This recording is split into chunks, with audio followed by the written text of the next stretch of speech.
The first thing they found was the impossible trajectory. The ballistics report would later describe it as physically improbable given known aircraft capabilities and documented weather conditions. The second thing they found was the radio transmission, crackling through static at 14:37 hours on a Tuesday that would rewrite military aviation history. The third thing they found was Captain Zara, Phantom, Blackwood, unconscious in the cockpit of an F-35A Lightning II that had no business being where satellite tracking said it was. The shot that saved 6 lives came from a position that, according to every tactical manual ever written, shouldn't exist. The target was a surface-to-air missile installation dug into the rocky cliffs of the Khorasan Mountains, its radar signature masked by natural terrain features that made it invisible to conventional targeting systems. The rescue team pinned down in the valley below had 90 seconds before the next barrage would turn their armored vehicle into a metal coffin. What happened next defied physics, military protocol, and the collective expertise of the Pentagon's finest tactical minds. The security footage from the downed helicopter's emergency beacon showed the impossible. An aircraft appearing through cloud cover at an angle that suggested it had somehow threaded through a canyon barely twice its wingspan, emerged inverted, and delivered a precision strike while pulling negative G-forces that should have rendered the pilot unconscious. The missile installation vanished in a column of orange fire. The rescue team survived, and Captain Blackwood's aircraft disappeared back into the clouds like a ghost, only to be found 3 hours later on a mountain plateau that aerial reconnaissance had declared unreachable. Nobody believed the preliminary reports. The Joint Chiefs demanded a full investigation. The media called it a hoax. The families of the 6 saved soldiers called it a miracle. But the black box told a different story entirely, one that began with a radio transmission most dismissed as impossible, continued with maneuvers that broke every rule of aerial combat, and ended with a question that would haunt the Pentagon for months. How do you explain what cannot be explained? The truth was buried in classified files, hidden behind security clearances that few possessed. But the story, the real story, began 3 years earlier with a training accident that should have ended Zara Blackwood's career, a call sign earned in disgrace, and a pilot who learned to fly not by following rules, but by breaking them so elegantly that breaking became its own form of art. This is that story. This is how one woman redefined what it means to be impossible. The morning of her court-martial, Captain Zara Blackwood stood at attention in dress blues that felt like a costume she'd never learned to wear properly. The Board of Inquiry sat behind a mahogany table that gleamed under fluorescent lights, their faces carved from the same institutional stone that had shaped every military tribunal since the dawn of organized warfare. She knew what they saw: a pilot who'd lost a $30 million aircraft, a hotshot who'd violated direct orders, a woman who'd proven that letting females into combat roles was a mistake. What they didn't see was the nightmare that woke her at 300 every morning, the screaming of hydraulics failing, the taste of blood in her mouth as G-forces pressed her into the ejection seat, the way time stretched like taffy in those final seconds before the F-16 Falcon she'd piloted for 2 years became a fireball on the Nevada desert floor. Captain Blackwood, the presiding officer's voice cut through the silence like a blade through silk. You are charged with reckless endangerment, destruction of government property, and disobeying direct orders. How do you plead? She wanted to tell them about the simulation malfunction that had fed her instruments false data, about the split-second decision between following protocol and trusting her instincts, about the way the aircraft had felt wrong from the moment she'd climbed into the cockpit, like wearing someone else's skin. Instead, she said what military justice demanded: "Not guilty, sir." The court-martial lasted 3 days. The verdict was predetermined from the moment she'd walked into the room: guilty on all charges. The sentence was lenient by military standards: reduction in rank, forfeiture of pay, and assignment to the aviation equivalent of Siberia, a forward operating base in Afghanistan where broken pilots went account inventory and process paperwork until their enlistments expired. But it was the call sign that cut deepest. Phantom, they called her now, whispered in the corridors of Nellie's Air Force Base with the kind of cruel humor that military culture perfected. A pilot who'd made her aircraft disappear, a ghost who'd lost her right to fly. The transport to Bagram Air Base took 14 hours. Zara spent them staring out the window at landscapes that shifted from desert to mountain to desert again, each mile taking her further from the life she'd planned and closer to an exile she'd never imagined. The other passengers, cargo specialists, communications technicians, support personnel, gave her the invisible berth that military shame demanded. They knew what the single silver bar on her uniform meant. They knew why she was traveling east instead of west. What they didn't know was that Captain Zara Blackwood had been born to fly in ways that transcended rank, regulation, and the narrow vision of men who'd never felt an aircraft become an extension of their soul. Bagram Air Base squatted on the Afghan desert like a concrete cancer, its runways shimmering in heat waves that made the mountains dance on the horizon. The base hummed with the constant vibration of rotary aircraft and the distant rumble of cargo planes that connected this isolated outpost to the wider world. For most personnel, it was a hardship posting, a place to serve your time and count the days until rotation home. For Zara, it was supposed to be purgatory. The base commander, Colonel Marcus Webb, had the weathered face of a man who'd seen too much and said too little. His office was a testament to 30 years of military service, commendations on the walls, challenge coins on the desk, and the kind of institutional furniture that existed solely to remind visitors that comfort was a luxury the military couldn't afford. "Phantom," he said without looking up from her file. The call sign dropped from his lips like a stone into still water. "I've read your record. Impressive flying scores, exemplary service record, and then," he gestured at the documents spread before him. "What happened?" Zara had answered this question dozens of times during the court-martial, each response carefully crafted to avoid admitting fault while acknowledging responsibility.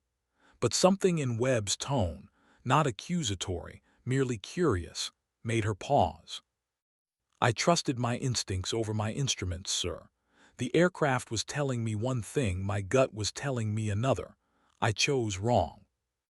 Webb finally looked up and Zara saw something unexpected in his eyes, understanding. "Your instincts were right.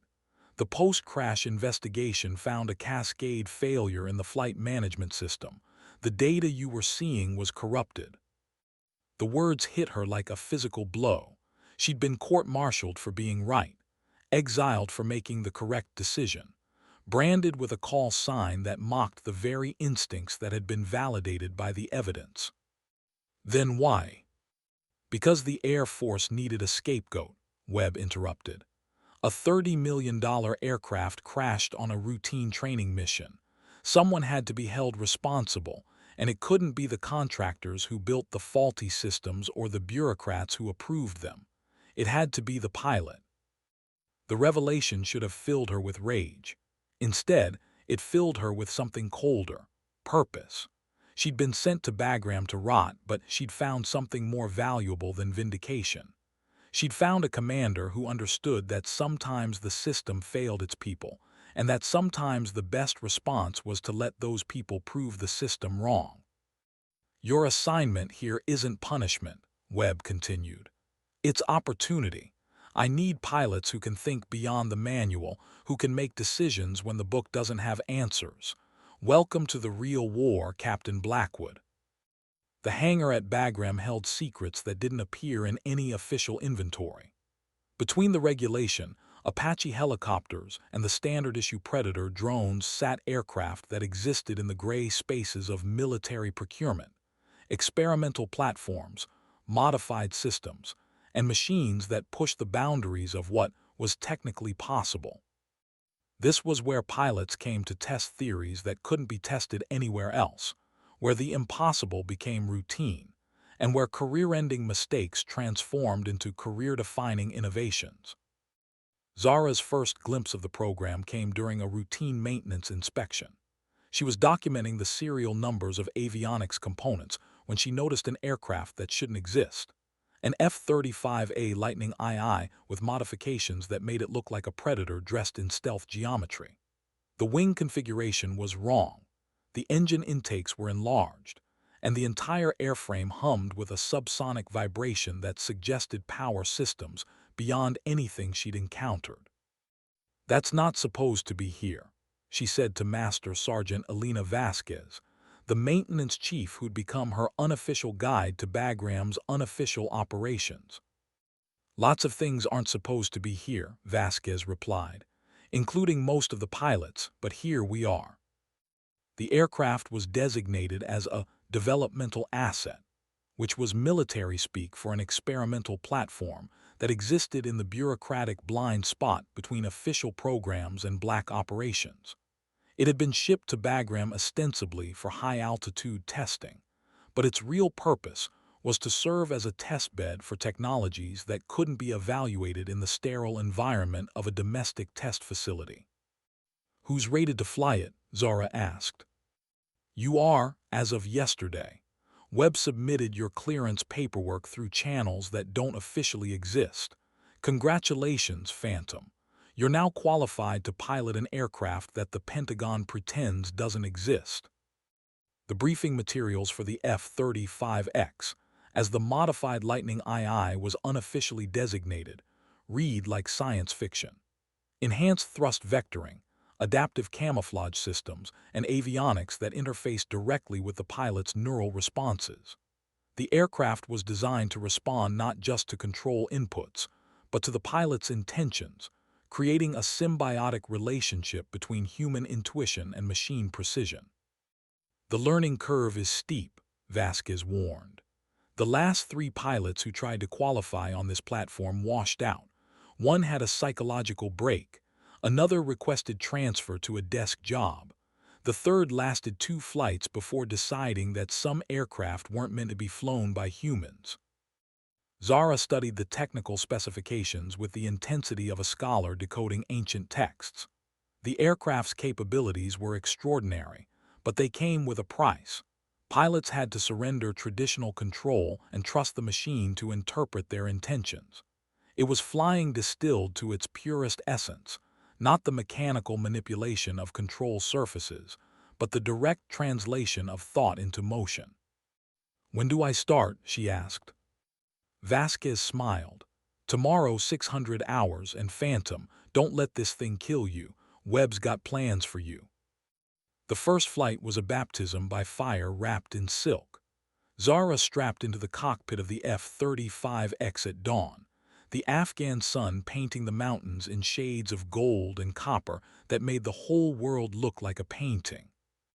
The pre-flight checks revealed systems that operated on principles she'd never encountered, adaptive algorithms that monitored her biometric data, neural interfaces that mapped her stress responses, and flight controls that seemed to anticipate her intentions before she'd consciously formed them.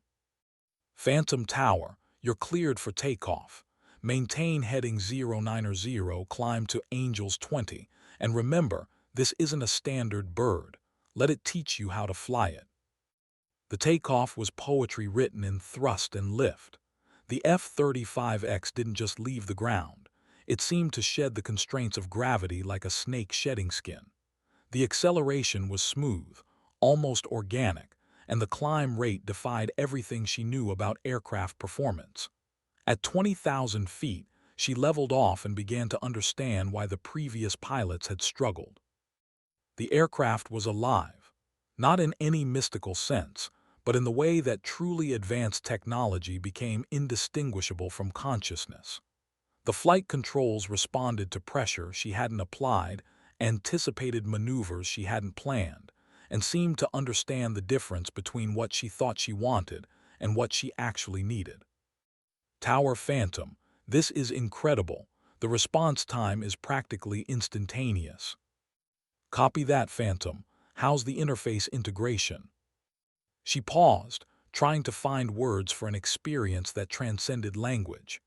The aircraft wasn't just responding to her inputs, it was learning from them, adapting its behavior to her flying style, creating a feedback loop that blurred the line between pilot and machine. Tower, it's like the aircraft is reading my mind. I'm thinking about a maneuver, and it's already configuring for it. That's the idea. The F-35X is designed to eliminate the delay between intention and execution. How do you feel about pushing the envelope? Zara looked out at the empty sky, the mountains stretching endlessly in all directions, and felt something she hadn't experienced since before the court-martial: pure joy. This was what flying was supposed to feel like. This was what she'd been born to do. Tower, request permission to test the limits. Permission granted. Welcome to the future, Phantom. The test flight lasted 3 hours and redefined everything Zara thought she knew about aviation. The F-35X didn't just fly. It danced, flowing through the air with a grace that made traditional aircraft seem clumsy by comparison.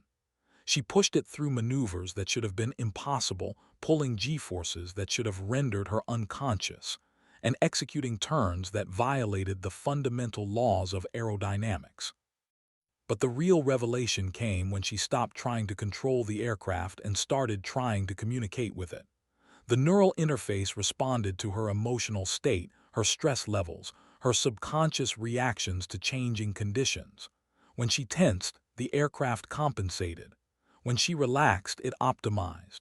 When she trusted, it performed miracles. Phantom Tower. We're seeing some interesting data down here. Your G-tolerance is reading 30% higher than baseline. I feel fine, better than fine. It's like the aircraft is cushioning the effects somehow. That's the adaptive life support system. It's monitoring your physiological responses and adjusting to keep you conscious during extreme maneuvers. How's your situational awareness? Zara scanned the tactical display, nodding the way information flowed across the screen in intuitive patterns that made sense without explanation. The aircraft wasn't just showing her data, it was curating information, presenting only what she needed when she needed it. Enhanced. I'm tracking multiple data streams simultaneously without feeling overwhelmed. It's like having a co-pilot who knows exactly what I'm thinking. That's because you do. The F-35X is equipped with an AI assistant that monitors your cognitive load and adjusts the information flow accordingly. Think of it as having a conversation with your aircraft. The landing was a masterpiece of precision. The F-35X touched down on the runway with the gentleness of a leaf settling on water, its systems automatically adjusting for wind shear, runway conditions, and the minute variations in her control inputs. As the canopy opened and the desert air rushed in, Zara felt like she was awakening from a dream that had been more real than reality. Colonel Webb was waiting on the tarmac, his expression unreadable in the harsh afternoon light. How was it? Revelatory, she said, and meant it. The F-35X had shown her what flying could be when freed from the constraints of traditional aviation, not the mechanical manipulation of control surfaces, but the direct expression of human intention through machine precision. Good, because tomorrow we're going to see what you can do with it in combat. The briefing room at Bagram was a study in controlled chaos. Maps covered every available surface, photographs of target areas were pinned to corkboards, and the air hummed with the tension that preceded every combat mission. Zara sat at a metal table that had seen countless similar briefings, studying intelligence reports that painted a picture of escalating violence in the Khorasan Mountains. The situation is deteriorating rapidly, Major Patricia Kane, the intelligence officer, began. We've lost contact with 3 forward observation posts in the last week. Satellite imagery shows increased vehicle movement in the region, and electronic intelligence suggests the enemy is deploying new anti-aircraft systems.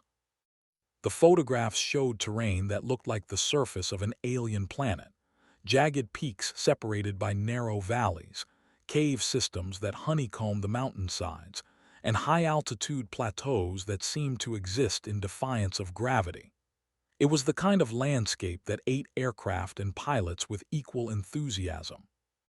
The good news, Kane continued, is that most of their weapons systems are designed to counter conventional aircraft. The bad news is that most isn't the same as all, and we're seeing electromagnetic signatures that suggest they've acquired some very sophisticated hardware. Colonel Webb stood at the head of the table, his presence commanding attention without demanding it. Intel suggests they're using the mountains as a staging area for operations against coalition forces. We need eyes on the ground, but the terrain makes insertion and extraction extremely difficult. What about satellite coverage? Zara asked. Limited. The valleys are too narrow, the peaks too high. We're flying blind in most of the operational area. The mission parameters were deceptively simple.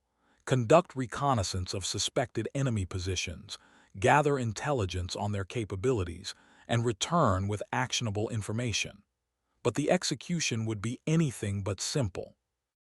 The F-35X would have to navigate through mountain terrain that had been designed by geology to destroy aircraft, avoid detection by air defense systems that were specifically targeting stealth platforms, and operate in conditions that pushed both man and machine beyond their design limits. The F-35X is uniquely suited for this mission, Webb explained. Its stealth capabilities, enhanced maneuverability, and advanced sensor suite make it the only platform that can operate in this environment, but it's still dangerous as hell. Zara studied the topographical maps, tracing potential flight paths through valleys that looked like knife cuts in the earth. The mission would require precision flying at low altitude, using the terrain to mask her approach while avoiding the kind of obstacles that had claimed more aircraft than enemy fire. How long do I have? Wheels up in 4 hours. The weather window is narrow, and intelligence suggests they're moving assets tonight. This might be our only chance to get a clear picture of what we're facing. The preparation was methodical and meditative.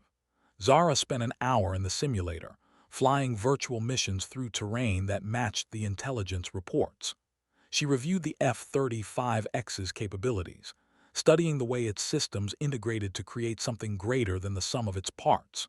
She memorized radio frequencies, emergency procedures, and the locations of friendly forces that might provide support if the mission went sideways. But the most important preparation was mental. She sat in the empty briefing room after the others had left, studying the photographs of the Khorasan Mountains and trying to visualize what it would feel like to fly through terrain that existed on the edge of impossibility. The F-35X had shown her what was possible when pilot and machine worked in perfect harmony. Now she would discover what was possible when that harmony was tested by the crucible of combat. Phantom, Webb's voice interrupted her thoughts. Ready. She looked up at him, seeing not just a commanding officer but a man who understood that some missions required pilots who could think beyond the manual, who could make decisions when the book didn't have answers. Yes, sir, ready. The night sky over Afghanistan was a canvas of stars that city dwellers never saw, unpolluted by artificial light and made brilliant by the thin air of high altitude. Zara climbed into the cockpit of the F-35X at 200 hours, the aircraft's systems already humming with the kind of anticipation that preceded combat operations. The pre-flight checks were routine, but the mission was anything but. Phantom Tower, you're cleared for takeoff.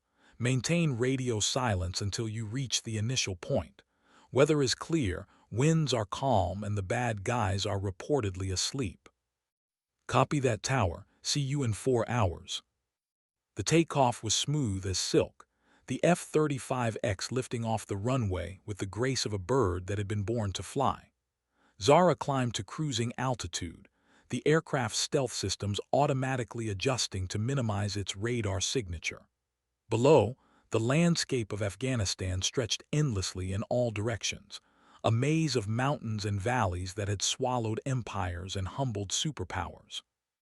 The flight to the initial point took 90 minutes, during which Zara familiarized herself with the aircraft's night vision systems and practiced the kind of low-level flying that would be required once she reached the target area. The F-35X responded to her inputs with a precision that still amazed her, its systems anticipating her needs and adjusting accordingly. Approaching IP, she reported to herself, more for psychological comfort than tactical necessity. Beginning descent to mission altitude. The descent into the mountains was like entering another world. The peaks rose around her like the walls of a cathedral, their snow-covered summits gleaming in the starlight. The valleys were pools of shadow so deep that they seemed to swallow light itself. Navigation became a matter of following contour lines and using the aircraft's synthetic vision system to distinguish between solid rock and empty air. At 2,000 feet above ground level, flying at nearly 400 knots, Zara entered the reconnaissance corridor. The F-35X's sensors began painting a picture of the terrain ahead, using radar, infrared, and optical systems to create a three-dimensional map of the landscape. What they revealed made her blood run cold. The intelligence reports had been wrong. The enemy wasn't just operating in the mountains, they were fortifying them. The valleys were crisscrossed with defensive positions, the peaks were crowned with observation posts, and the entire region had been turned into a fortress that could withstand conventional assault. "This is bigger than we thought," she whispered to herself, knowing that the recording systems would capture every word for later analysis. Much bigger. The first surface-to-air missile locked onto her aircraft 12 minutes into the reconnaissance run. The F-35X's threat detection system painted the launch platform in brilliant red on her tactical display, and she felt the aircraft's defensive systems automatically deploying countermeasures. But instead of the expected missile launch, she heard something that made her heart stop, the sound of multiple radar systems activating simultaneously. They had been waiting for her. The mission was a trap, and she was flying directly into it. Multiple threats, she announced to the empty cockpit, her training taking over as adrenaline flooded her system. "I've got at least 6 SAM sites painting me, and they're all talking to each other." The F-35X's stealth systems were sophisticated, but they weren't magic. Faced with multiple radar sources operating in coordination, even the most advanced stealth technology had limitations. The aircraft's threat assessment system was painting her tactical display in shades of red that indicated imminent danger from multiple directions. "Phantom to any station, Phantom to any station. I'm taking heavy fire and need immediate support." Static. The mountains were blocking her radio transmissions, and she was too low to reach the communication satellites. She was alone, trapped in a valley that had become a killing field, flying an aircraft that was the only thing standing between her and certain death. The first missile launched from a position that shouldn't have been possible, a cave system on the north face of a peak that was supposedly uninhabited. The F-35X's defensive systems reacted instantly, deploying chaff and flares while simultaneously calculating evasive maneuvers. But this wasn't a single missile. It was a coordinated barrage designed to overwhelm her defenses. "Come on, girl," she whispered to the aircraft, her hands steady on the controls despite the chaos erupting around her. "Show me what you can do." The F-35X responded like a living thing, its systems integrating in ways that transcended mere programming. The aircraft didn't just evade the incoming missiles, it seemed to dance between them, using thrust vectoring and aerodynamic principles that pushed the boundaries of physics. But for every missile she avoided, another locked onto her position. The valley was a maze of rock and radar, enemy positions hidden in cave systems that provided perfect cover while offering clear fields of fire. Zara found herself flying a three-dimensional chess game where every move revealed new threats and every decision carried the weight of life and death.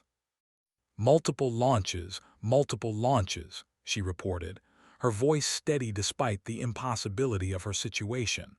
I count at least 12 missiles inbound.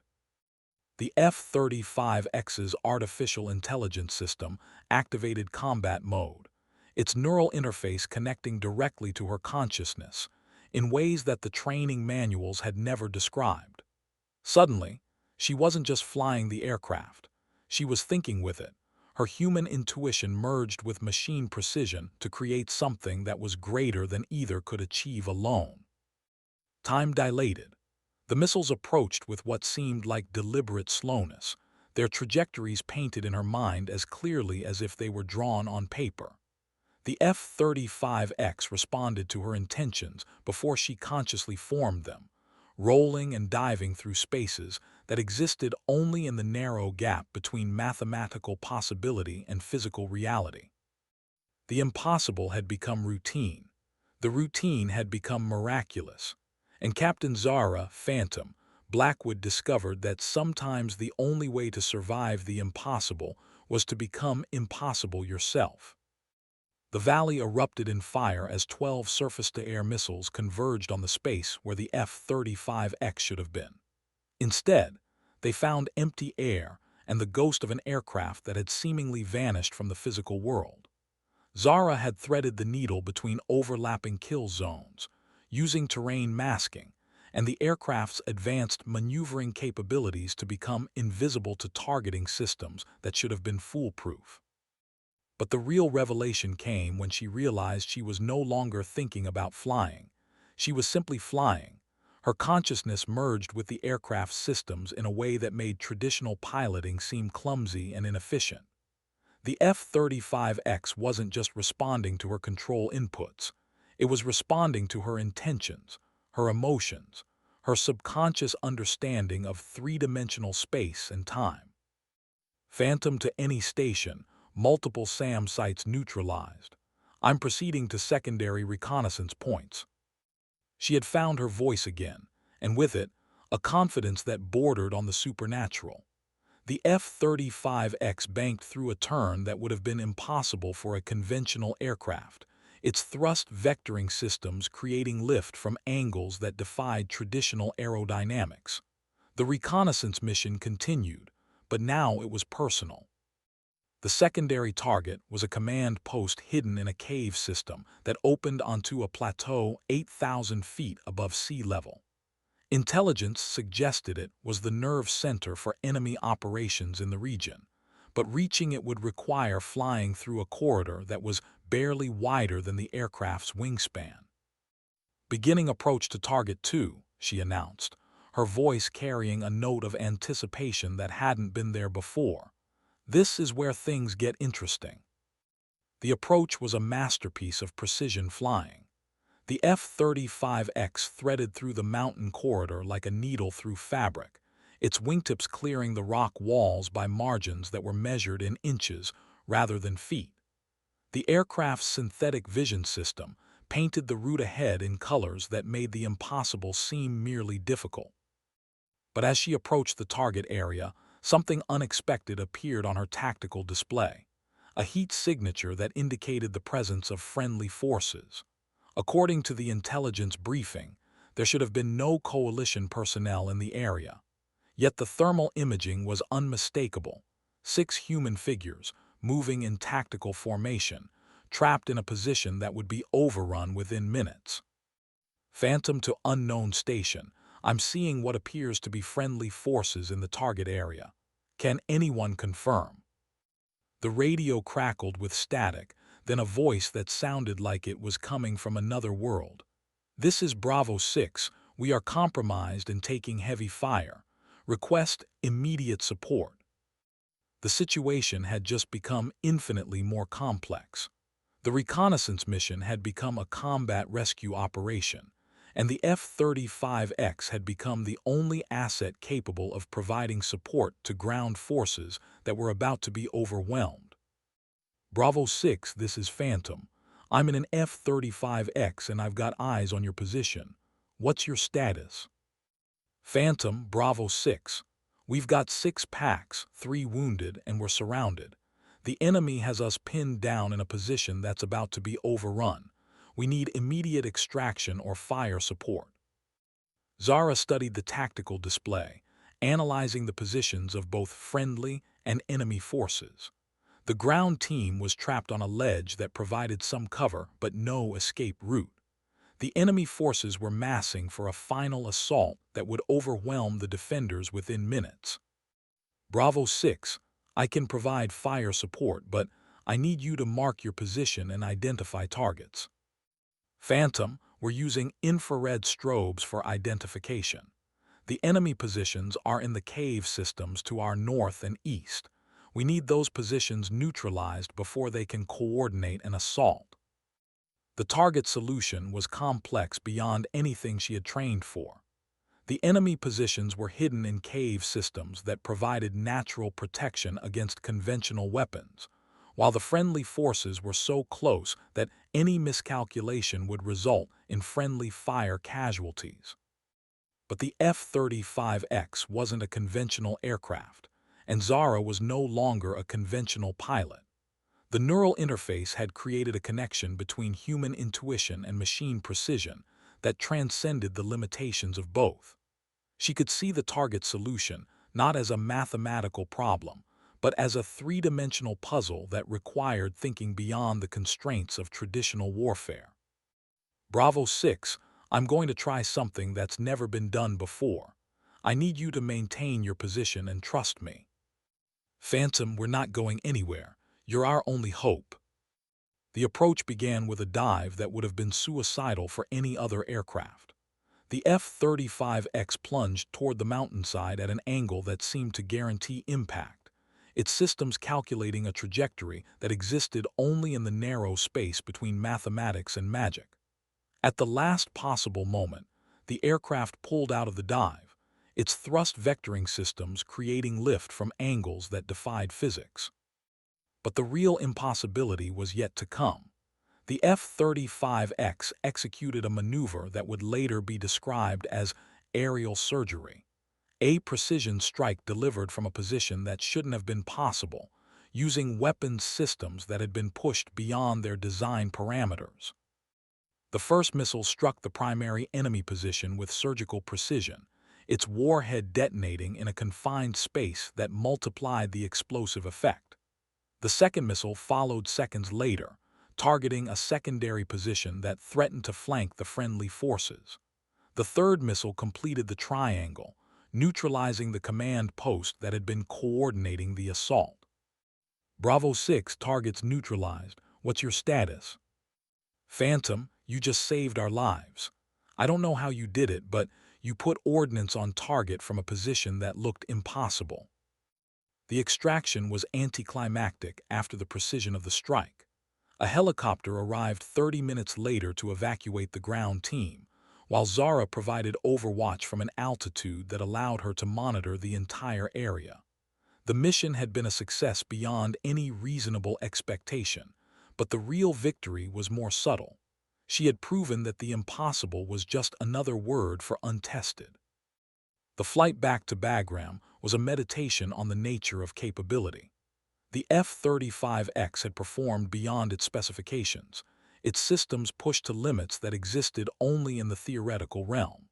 But the aircraft was only half the equation. The other half was a pilot who had learned to think beyond the manual, to trust instincts that had been validated by technology that amplified human capability rather than replacing it. Phantom Tower, we show you inbound with a full mission success. How copy? Tower Phantom, mission accomplished. 6 friendly personnel extracted safely, multiple enemy positions neutralized. The F-35X performed flawlessly. Copy that, Phantom. Welcome back to the world of the possible. But as she approached the runway at Bagram, Zara realized that the world of the possible had been permanently expanded. The mission had proven that the boundaries between human and machine capability were more fluid than anyone had imagined. The F-35X hadn't just been a weapon system. It had been a tool for transcending the limitations that had defined aviation since the Wright brothers. The landing was perfect. the aircraft touching down with the precision of a surgeon's scalpel.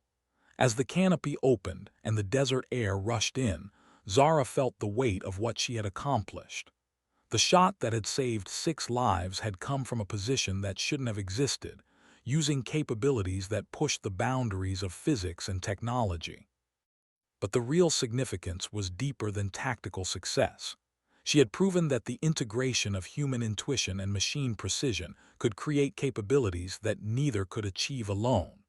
The F-35X had shown her what was possible when pilot and aircraft worked in perfect harmony. Now she had shown the world what was possible when that harmony was tested by the crucible of combat. The debrief lasted 6 hours and attracted attention from agencies that didn't officially exist.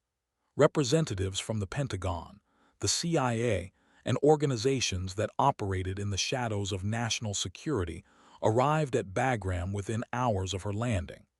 The mission had been classified at the highest levels, but its implications were too significant to remain hidden.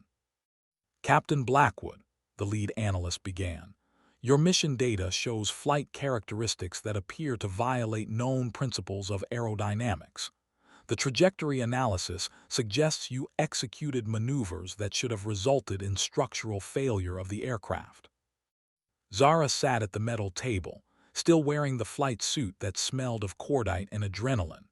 The debriefing room was crowded with officials who spoke in acronyms and dealt in secrets that shaped the world from behind closed doors.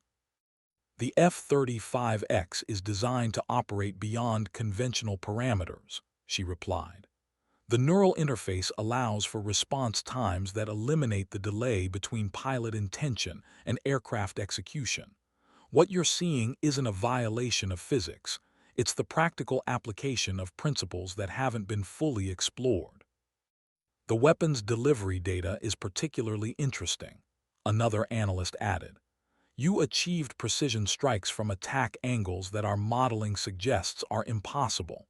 The target solutions required three-dimensional thinking that exceeds human cognitive capabilities. The AI integration system amplifies human cognitive ability rather than replacing it," Zara explained. "The aircraft doesn't think for me, it thinks with me. The result is decision-making that combines human intuition with machine precision." Colonel Webb sat at the head of the table, his expression unreadable. He had anticipated this moment from the day Zara arrived at Bagram, but the scale of interest from the intelligence community exceeded even his expectations. "The question," one of the Pentagon representatives said, "is whether this capability can be replicated. Are we looking at a unique combination of pilot and aircraft, or a new paradigm for aviation?" The question hung in the air like smoke from a distant fire. Zara had wondered the same thing during the flight back to base. The F-35X had responded to her in ways that seemed almost telepathic, but was that a function of the aircraft's advanced systems, or something more fundamental about the connection between pilot and machine? "I think," she said carefully, "that the technology amplifies existing capabilities rather than creating new ones. The F-35X responds to pilots who can think in 3 dimensions, who can integrate multiple data streams simultaneously, and who can make decisions without second-guessing their instincts." "And how many pilots possess those capabilities?" the Pentagon representative asked. "More than you might think, but they're not necessarily the pilots who score highest on conventional evaluations. They're the ones who see flying as an art rather than a science, who trust their intuition even when it contradicts their instruments." The room fell silent as the implications sank in. The military had spent decades trying to standardize pilot training, to create predictable results through standardized procedures. But the F-35X suggested that the future of aviation lay not in standardization, but in the cultivation of individual excellence. "Captain Blackwood," Webb said finally, "I'm recommending you for promotion to major and assignment as the primary test pilot for the F-35X program. Your mission success rate and the data you've generated justify expanded testing of these capabilities." The promotion was gratifying, but the real significance lay in what it represented. The military was acknowledging that the rules had changed, that the future of aviation required pilots who could think beyond the manual and aircraft that could respond to human intention rather than merely human input. "There's one more thing," the CIA representative said. "The enemy positions you neutralized were using technology that shouldn't exist in that region. We're seeing evidence of advanced radar systems, sophisticated communications equipment, and weapons that suggest state-level support." The implication was clear. The mission had been more than a rescue operation. It had been an intelligence-gathering exercise that had revealed the presence of advanced military technology in the hands of non-state actors. The F-35X had not only proven its capabilities in combat, it had uncovered a threat that might have remained hidden for months. "What does that mean for future operations?" Zara asked. "It means," Webb replied, "that the war just got a lot more complicated, and we're going to need pilots who can handle complications that don't appear in any manual." The weeks that followed were a blur of test flights, training exercises, and missions that pushed the boundaries of what was considered possible. The F-35X program expanded rapidly, attracting pilots from across the military who had been identified as possessing the cognitive flexibility required to interface with advanced aircraft systems. But not everyone succeeded. The neural interface required a level of trust that many pilots couldn't achieve, a willingness to surrender traditional control in favor of collaborative decision-making. The aircraft didn't just respond to control inputs, it responded to the pilot's emotional state, stress levels, and subconscious reactions to changing conditions. "The washout rate is higher than we expected," Colonel Webb observed during a program review. "About 60% of pilots can't adapt to the interface system." "It's not about capability," Zara replied. "It's about mindset. The F-35X requires pilots who can think like artists rather than engineers, who can trust their intuition even when it contradicts their training." The successful pilots shared certain characteristics. They were creative problem solvers, they trusted their instincts, and they saw flying as an expression of personal excellence rather than adherence to procedures. They were also, significantly, more likely to have been disciplined or court-martialed for violating regulations. "We're essentially looking for pilots who have been branded as troublemakers," Webb noted with amusement. "The military's misfits are becoming its most valuable assets." The irony wasn't lost on Zara. The same qualities that had led to her court-martial, trusting instincts over instruments, thinking beyond regulations, refusing to accept conventional limitations, were now being recognized as essential for operating advanced aircraft systems. The F-35X program was attracting attention from the highest levels of government and military command. The aircraft's performance in combat had exceeded all expectations, but its implications for the future of warfare were even more significant. The integration of human intuition and machine precision suggested possibilities that would revolutionize not just aviation, but the entire relationship between humans and technology. "Captain, excuse me, Major Blackwood," the Secretary of Defense's representative began during a secure video conference. "Your test results suggest that the F-35X represents more than just an incremental improvement in aircraft capability. We're looking at a fundamental shift in how humans and machines interact." "Yes, sir. The neural interface creates a collaborative relationship rather than a controlling one. The pilot and aircraft work together to solve problems that neither could solve alone." "And the implications for other military systems?" "Significant. The principles could be applied to ground vehicles, naval systems, even infantry equipment. We're looking at a new paradigm for human-machine integration." The conversation continued for 2 hours, covering topics that ranged from tactical applications to strategic implications. The F-35X had proven that the boundaries between human and machine capability were more fluid than anyone had imagined, but the real significance lay in what it suggested about the future of warfare. The enemy is developing countermeasures, the intelligence briefer noted. We're seeing evidence of electronic warfare systems designed specifically to disrupt neural interfaces. They're taking the F-35X threat seriously, which means we need to take their countermeasures seriously, Zara replied. The technology that gives us an advantage today might be neutralized tomorrow.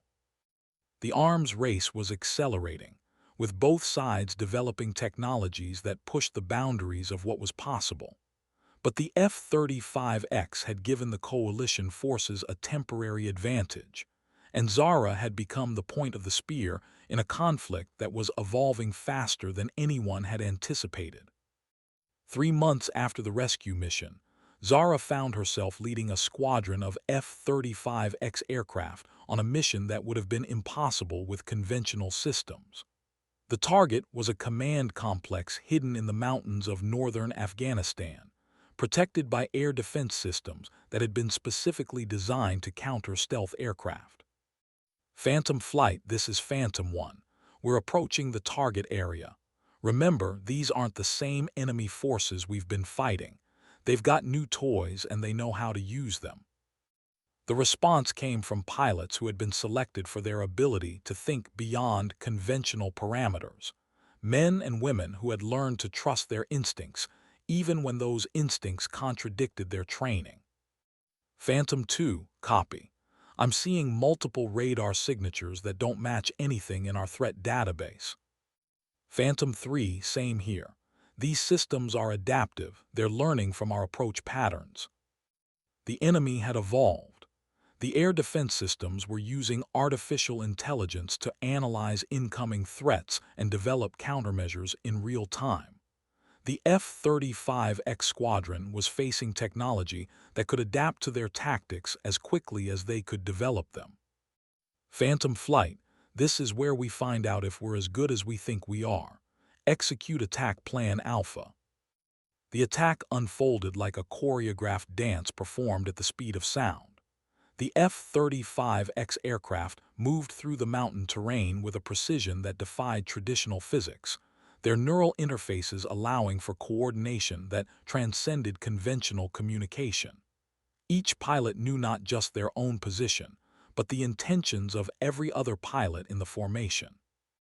The enemy's adaptive systems responded instantly, reconfiguring their defense patterns to counter the incoming threat. But the F-35X squadron had an advantage that no artificial intelligence could replicate: human intuition amplified by machine precision. Multiple launches, came the call from Phantom 3. They're throwing everything they've got at us. The sky filled with missiles, electronic countermeasures, and defensive fire that turned the mountain valley into a lethal obstacle course. But the F-35X squadron danced through the chaos with a grace that made the impossible seem routine.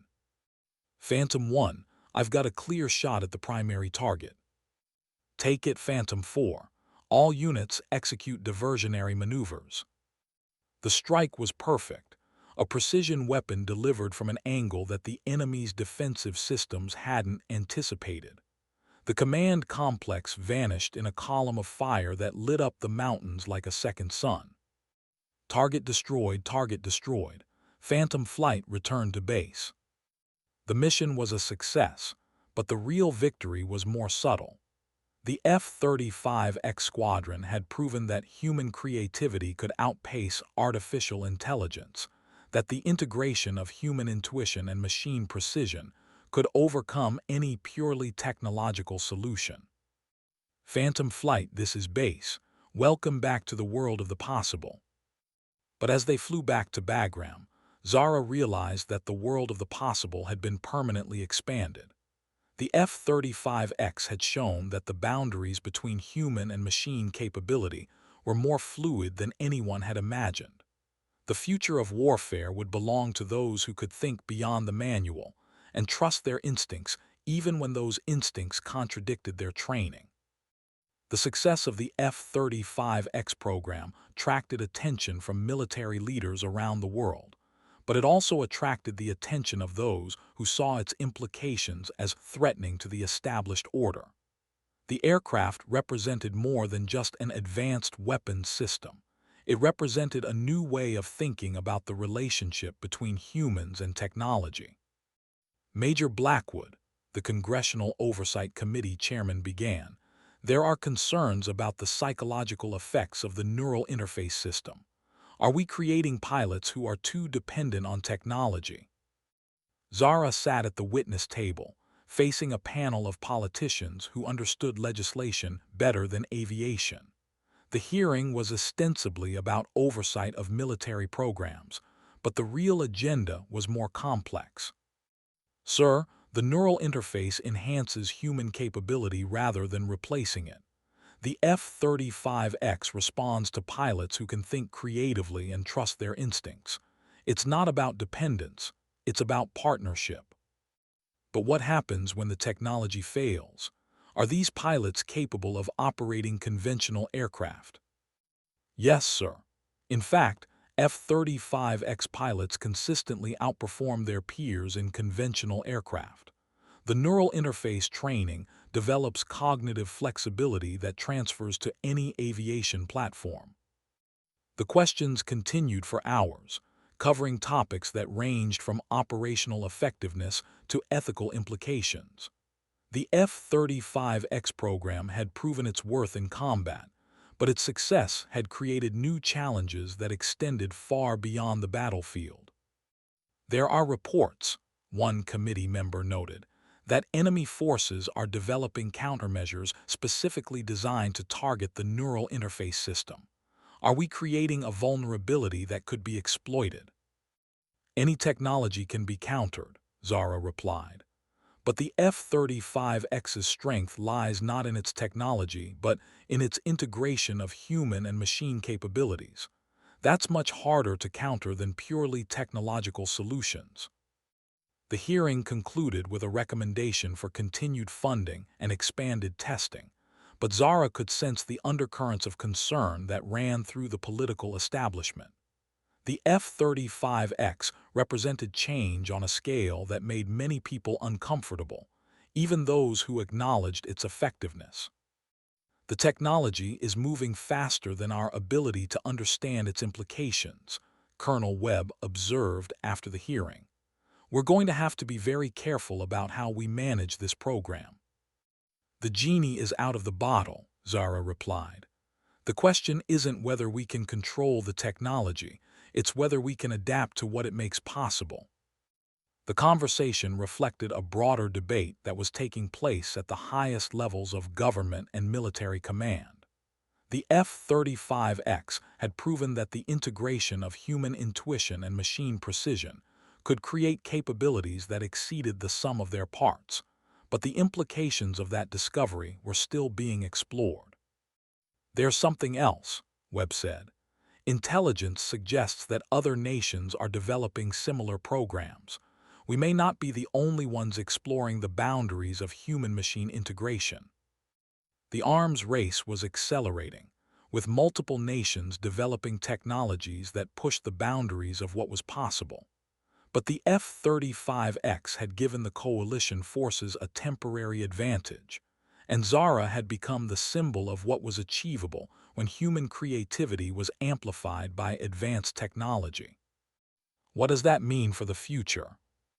"It means," Webb replied, "that the war just got a lot more interesting, and we're going to need pilots who can handle complications that don't exist in any manual." The intelligence briefing that changed everything came on a Tuesday morning that began like any other.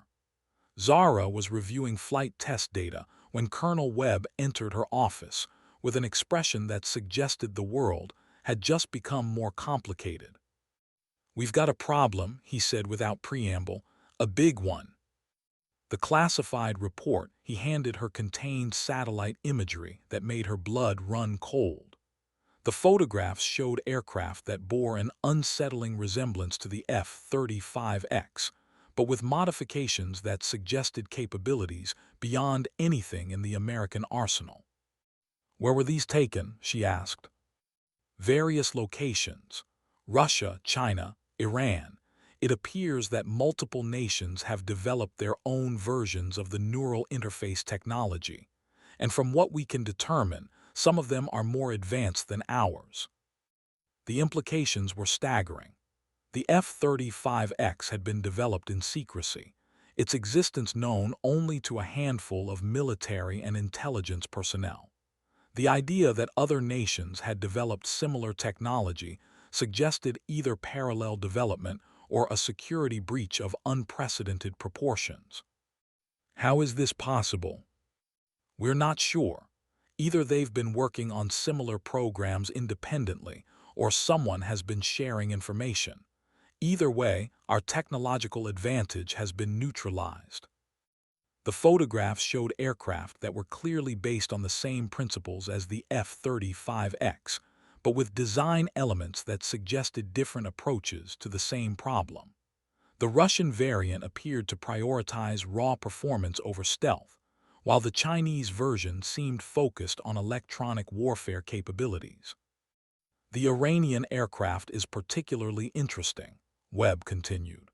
"It appears to be designed specifically for operations in mountainous terrain, with modifications that suggest they've been studying our tactics. They're learning from our successes and adapting their technology accordingly," Zara observed. "Which means our next mission could be against an enemy that knows exactly what we're capable of." "Exactly, and that's why I'm recommending you for a new assignment. The Pentagon is establishing a new unit specifically to counter these advanced threats. They want you to lead it." The offer was both an opportunity and a challenge. The F-35X program had proven that the integration of human intuition and machine precision could create extraordinary capabilities. But now those capabilities would be tested against similar technologies in the hands of adversaries who understood their potential. What would the mission be? To develop tactics, techniques, and procedures for operating in an environment where both sides have access to neural interface technology. To push the boundaries of what's possible and maintain our competitive advantage. The assignment represented the next phase of her evolution as a pilot and as a leader. The F-35X had shown her what was possible when human creativity was amplified by advanced technology. Now, she would have to discover what was possible when that technology was tested against itself. "When do I start?" "Yesterday.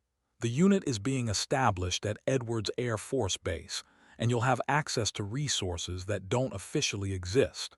Your call sign will remain Phantom, but your mission will be to make the impossible routine." The transfer to Edwards took 2 weeks, during which Zara found herself saying goodbye to the landscape that had shaped her understanding of what was possible. The mountains of Afghanistan had been her proving ground, the place where she had learned to trust her instincts and push the boundaries of conventional aviation.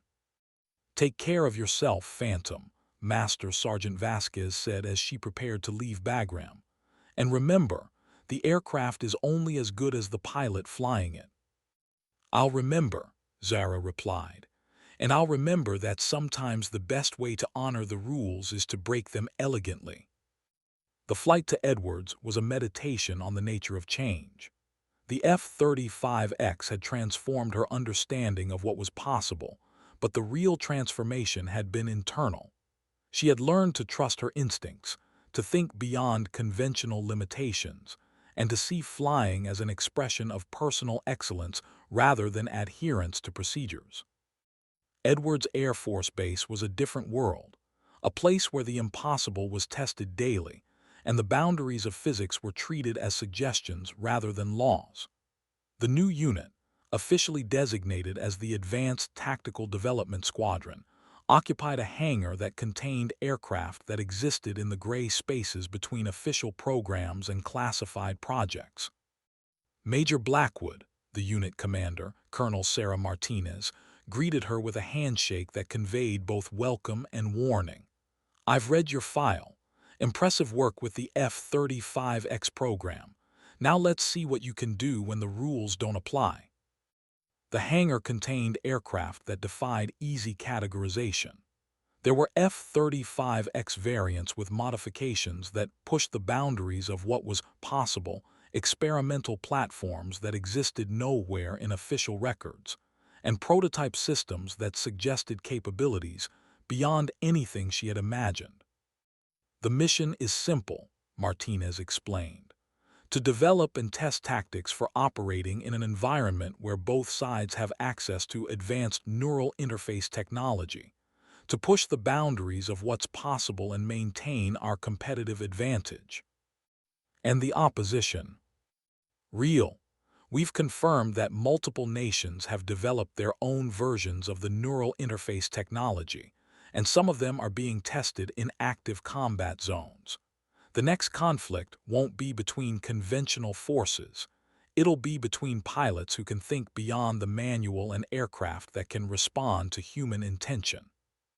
The briefing continued for hours, covering topics that ranged from tactical applications to strategic implications. The F-35X had proven that the integration of human intuition and machine precision could create extraordinary capabilities. But now, those capabilities would be tested against similar technologies in the hands of adversaries who understood their potential. Your first assignment, Martinez said, is to develop a training program for pilots who will be operating in this new environment. We need to identify the characteristics that make pilots successful with neural interface technology and create methods for developing those characteristics in others. The challenge was more complex than it appeared. The F-35X required pilots who could think creatively, trust their instincts, and see flying as an art rather than a science. But those qualities were difficult to teach and even more difficult to evaluate. We're essentially looking for pilots who have been branded as troublemakers, Zara observed. The military's misfits are becoming its most valuable assets. Exactly. And we need to find a way to identify and develop those qualities without destroying the institutional discipline that makes the military effective. The conversation reflected a broader challenge that was facing military organizations around the world. The future of warfare would belong to those who could think beyond the manual and trust their instincts even when those instincts contradicted their training. But military institutions were built on the foundation of standardized procedures and predictable outcomes. We're going to have to balance innovation with discipline, Martinez noted. And that's going to require leaders who can think like artists while maintaining the structure that makes the military effective. The first test of the new training program came 2 months later, when a squadron of F-35X aircraft was deployed to a classified location for exercises that would have been impossible with conventional systems. The pilots had been selected for their ability to think beyond conventional parameters, but their success would depend on their ability to work together as a cohesive unit. Phantom Flight, this is Phantom 1. We're approaching the exercise area. Remember, the opposition forces are using technology that's designed to counter our capabilities. This is going to be a test of creativity over technology. The exercise unfolded in a simulated environment that replicated the challenges of operating against adversaries with similar capabilities. The opposition forces were using artificial intelligence systems that could adapt to the F-35X squadron's tactics in real time, creating a dynamic environment that required constant innovation. Phantom 2, I'm seeing adaptive countermeasures that are learning from our approach patterns. Phantom 3, same here. These systems are evolving faster than we can adapt to them. The challenge was unprecedented. The F-35X squadron was facing technology that could match their capabilities and adapt to their tactics, creating a situation where success would depend on human creativity rather than technological superiority. Phantom Flight, this is where we find out if we're as good as we think we are. Execute Attack Plan Delta. The attack unfolded like a jazz improvisation performed at the speed of sound. The F-35X aircraft moved through the simulated environment with a creativity that defied traditional tactics, their neural interfaces allowing for coordination that transcended conventional communication. Each pilot knew not just their own position, but the intentions of every other pilot in the formation. The opposition's adaptive systems responded instantly, reconfiguring their defense patterns to counter the incoming threat. But the F-35X squadron had an advantage that no artificial intelligence could replicate. Human intuition amplified by machine precision and tempered by collective creativity. Multiple threats neutralized, came the call from Phantom 4. The opposition systems couldn't adapt fast enough to our improvisational tactics. The exercise was a success, but the real victory was more subtle. The F-35X squadron had proven that human creativity could outpace artificial intelligence, that the integration of human intuition and machine precision could overcome any purely technological solution. Phantom Flight, this is Base. Welcome back to the world of the possible. But as they flew back to Edwards, Zara realized that the world of the possible had been permanently expanded. The F-35X had shown that the boundaries between human and machine capability were more fluid than anyone had imagined. The future of warfare would belong to those who could think beyond the manual and trust their instincts even when those instincts contradicted their training. The success of the Advanced Tactical Development Squadron attracted attention from military leaders around the world, but it also attracted the attention of those who saw its implications as threatening to the established order. The unit represented more than just an advanced training program. It represented a new way of thinking about the relationship between humans and technology. Major Blackwood, the Joint Chiefs representative, began during a secure briefing. Your squadron's performance in the exercises has exceeded all expectations. The tactics you've developed are being studied by military organizations around the world. Thank you, sir. But I think the real significance lies not in the tactics themselves, but in the mindset they represent. We're teaching pilots to think like artists while maintaining the discipline that makes the military effective. And the implications for the future of warfare. Revolutionary. The integration of human intuition and machine precision is creating capabilities that exceed the sum of their parts. But the real advantage lies not in the technology, but in the people who can use it effectively. The conversation continued for hours, covering topics that ranged from operational applications to strategic implications. The F-35X program had proven its worth in combat, and the Advanced Tactical Development Squadron was proving that its principles could be applied on a larger scale. There's something else, the representative said.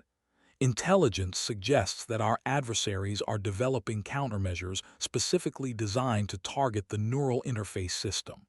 We need to be prepared for the possibility that our technological advantage might be neutralized. Any technology can be countered, Zara replied. But the F-35X's strength lies not in its technology, but in its integration of human and machine capabilities. That's much harder to counter than purely technological solutions. The arms race was accelerating, with multiple nations developing technologies that pushed the boundaries of what was possible. But the F-35X had given the coalition forces a temporary advantage, and Zara had become the symbol of what was achievable when human creativity was amplified by advanced technology. The question isn't whether we can maintain our technological advantage, she continued. It's whether we can maintain our creative advantage. Technology can be copied, but creativity has to be cultivated. The observation reflected a deeper truth about the nature of warfare in the 21st century. The future would belong not to those with the most advanced technology, but to those who could use that technology most creatively. The F-35X had shown that the integration of human intuition and machine precision could create extraordinary capabilities, but realizing that potential required pilots who could think beyond conventional limitations. "We're going to need a new kind of military leader," the representative observed. "People who can balance innovation with discipline, who can think like artists while maintaining the structure that makes the military effective."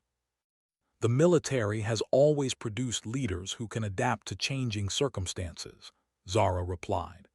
"The challenge is recognizing that the circumstances are changing faster than our institutions can adapt." The conversation concluded with a recommendation for expanded funding and accelerated development, but Zara could sense the undercurrents of concern that ran through the military establishment. The F-35X represented change on a scale that made many people uncomfortable, even those who acknowledged its effectiveness. "Change is never easy," Colonel Martinez observed after the briefing, "but the alternative is to be left behind by those who embrace it." "The genie is out of the bottle," Zara replied. "The question isn't whether we can control the change, it's whether we can lead it." The first real test of the new paradigm came 6 months later, when intelligence reports indicated that enemy forces were massing for a major offensive in a region where conventional military tactics would be ineffective. The terrain was mountainous, the weather was unpredictable, and the enemy was using technology that had been specifically designed to counter coalition advantages. "This is what we've been training for," Colonel Martinez announced during the mission briefing. "An environment where both sides have access to advanced technology, where success will depend on creativity rather than firepower." The mission parameters were complex beyond anything previously attempted. The F-35X squadron would have to operate in an environment where the enemy possessed comparable technology, where traditional advantages had been neutralized, and where success would depend on the ability to think beyond conventional limitations.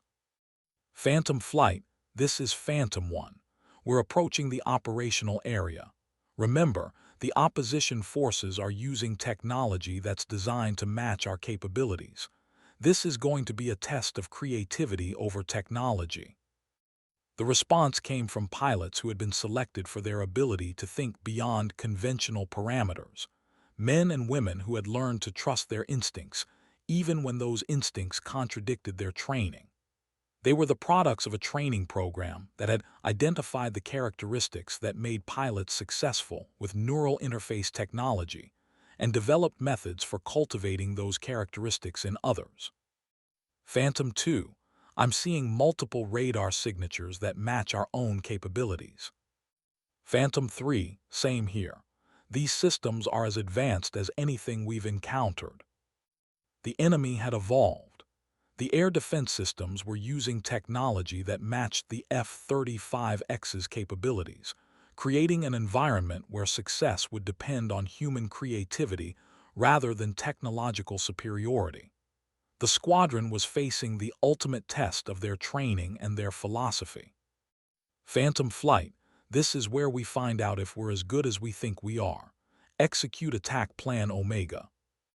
The attack unfolded like a symphony composed in the language of physics and performed at the speed of sound.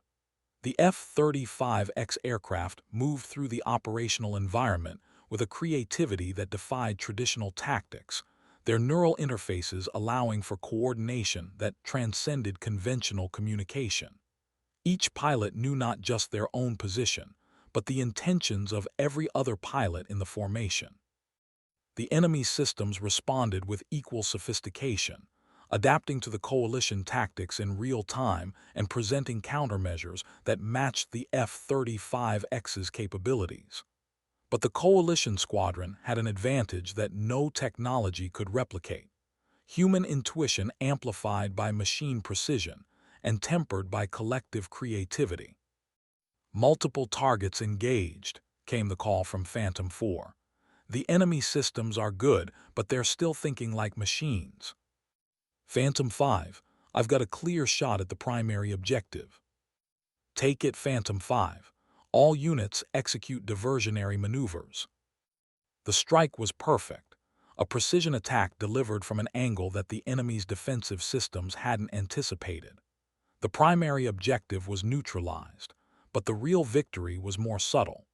The F-35X squadron had proven that human creativity could outpace any purely technological solution, that the integration of human intuition and machine precision could overcome even the most sophisticated opposition. Phantom Flight mission accomplished. Return to base. The flight back to Edwards was a meditation on the nature of victory. The F-35X squadron had succeeded not because of their technology, but because of their ability to use that technology creatively. They had proven that the future of warfare would belong to those who could think beyond the manual and trust their instincts, even when those instincts contradicted their training. Phantom Flight, this is base. Welcome back to the world of the possible. But as they approached the runway, Zara realized that the world of the possible had been permanently expanded. The F-35X had shown that the boundaries between human and machine capability were more fluid than anyone had imagined. The future of warfare would belong to those who could integrate human creativity with machine precision, who could think like artists while maintaining the discipline that made the military effective. The success of the mission attracted attention from the highest levels of government and military command, but it also marked the beginning of a new phase in the evolution of warfare. The F-35X had proven that the integration of human intuition and machine precision could create extraordinary capabilities, but realizing that potential required a fundamental shift in how military organizations thought about the relationship between humans and technology. Major Blackwood, the Secretary of Defense, began during a secure video conference. Your squadron's performance has exceeded all expectations. The tactics you've developed are being studied by military organizations around the world, and the implications for the future of warfare are significant. Thank you, sir. But I think the real significance lies not in the tactics themselves, but in the mindset they represent. We're proving that the future of warfare will belong to those who can think beyond conventional limitations. And the implications for military training and doctrine. Revolutionary. We need to identify and develop the characteristics that make people successful with advanced technology, and we need to create training programs that cultivate creativity while maintaining discipline. The conversation continued for hours, covering topics that ranged from tactical applications to strategic implications. The F-35X program had proven its worth in combat, and the Advanced Tactical Development Squadron was proving that its principles could be applied on a larger scale. There's something else, the Secretary said. Intelligence suggests that our adversaries are accelerating their own development programs. We may be looking at a new arms race, one that's focused on the integration of human and machine capabilities. Any technology can be countered, Zara replied. But the F-35X's strength lies not in its technology, but in its integration of human and machine capabilities. That's much harder to counter than purely technological solutions. The arms race was accelerating, with multiple nations developing technologies that pushed the boundaries of what was possible.